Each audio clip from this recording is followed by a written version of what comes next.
there. So guess what? Like, it has been beautiful all day until, of course, I climb all the way up the mountain. And it's now starting to rain again. And I got like drenched out yesterday.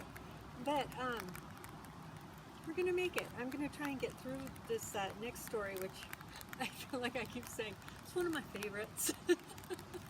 But again, this is, you know, of the readers that were reading my blog where most of these stories came from. This was one of their favorites, not just mine. But it's about a kind of a neat time of my life where I was transitioning something hard. And I found a way to use one of my gifts given to me to help get us out successfully, if you will. So this particular piece, oh, I know what it's called, and it's so funny that it's raining, you guys. This piece is called Blessings Like Rain.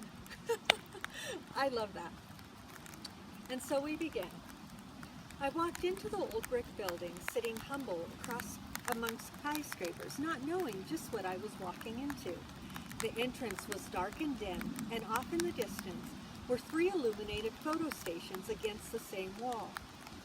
The rest was a large, empty space with painted concrete flooring. I had walked into this type of setting as the model about a bazillion times, but this time was different. Who do you think you are? I had admired the photographers and their equipment and their lighting at each shoot, fully knowing that it was their talent paired with my intimate communication to create the art that sells.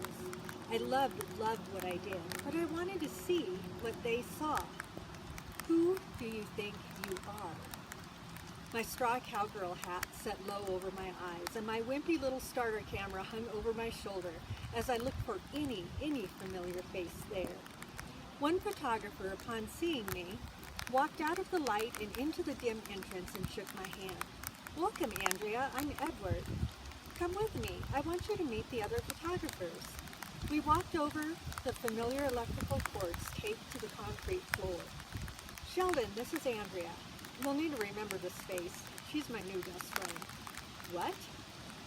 "Whoa, who do you think I am?" I'm thinking to myself.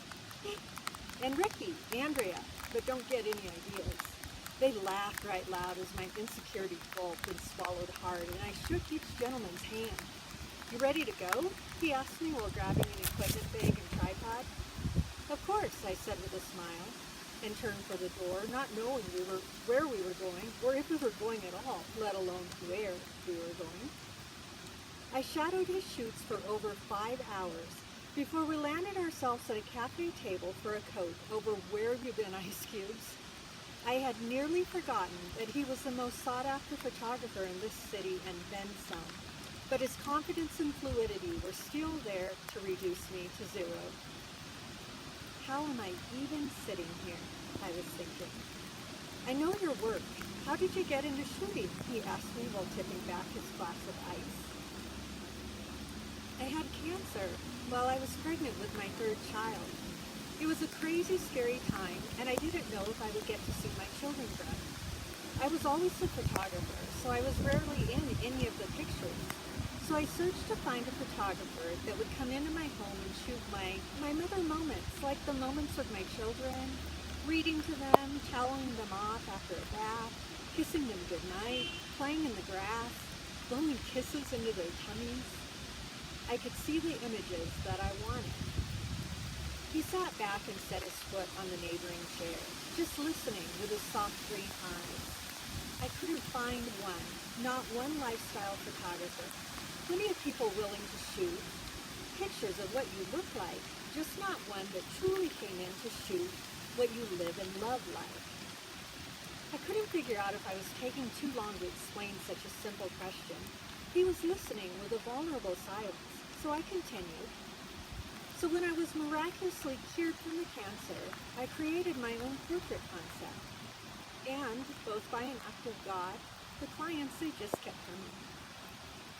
I admit that I didn't want our day to end. We pored over the images we had taken on a computer screen once back at the studio, and his compliments and critiques were invaluable to me. When saying goodbye, we walked towards the entrance, and he sat on some concrete stairs near the door. "Andrea, I took an account shooting cosmetics. And I'm moving into full-time commercial photography. It's just more lucrative. I've got to tell you, I won every award I ever wanted to, and frankly, I was capped out under purpose. I couldn't believe what I was hearing. I had divulged my heart, and he gave his.